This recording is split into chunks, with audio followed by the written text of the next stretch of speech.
I remember going to the World Economic Forum some years back and sitting on a global health panel that was discussing ways to save millions of lives.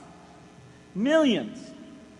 Think of the thrill if you could save just one person's life, then multiply that by millions.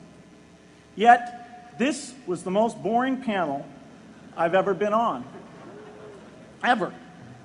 So boring, even I couldn't stand it. What made that experience especially striking was that I had just come from an event where we were introducing version 13 of some piece of software, and we had people jumping and shouting with excitement.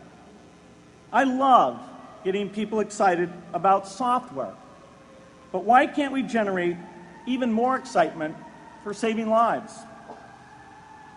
You can't get people excited unless you can help them see and feel the impact.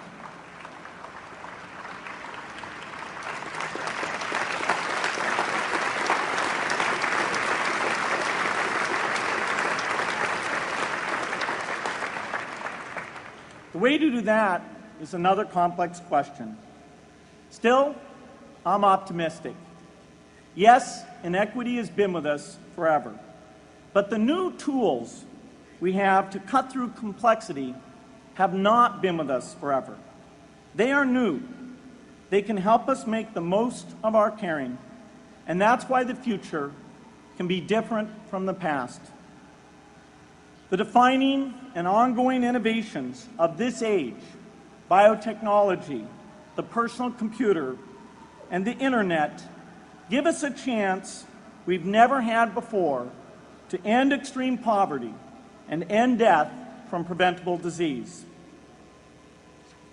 60 years ago, George Marshall came to this commencement, and he announced a plan to assist the nations of post-war Europe. He said, I quote, "I think one difficulty is that the problem is one of such enormous complexity that the very massive facts presented to the public by press and radio make it exceedingly difficult for the man in the street to reach a clear appraisement of the situation.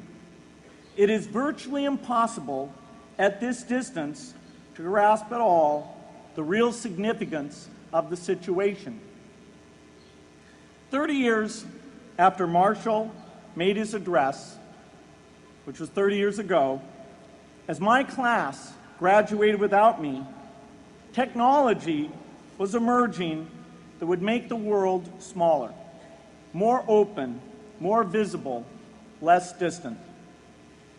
The emergence of low-cost personal computers gave rise to a powerful network that has transformed opportunities for learning and communicating.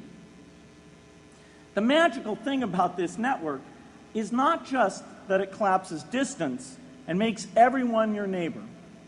It also dramatically increases the number of brilliant minds we can bring in to work together on the same problem.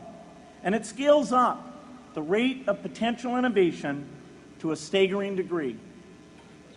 At the same time, for every person who has access to this technology, 5 people don't.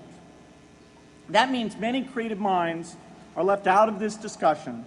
Smart people with practical intelligence and relevant experience who don't have the technology to hone their talents or contribute their ideas to the world. We need as many people as possible to gain access to this technology, because these advances are triggering a revolution in what human beings can do for one another. They are making it possible, not just for national governments, but for universities, corporations, small organizations, and even individuals to see problems, see approaches, and measure the impact of their efforts to address the hunger, poverty, and desperation George Marshall spoke of 60 years ago.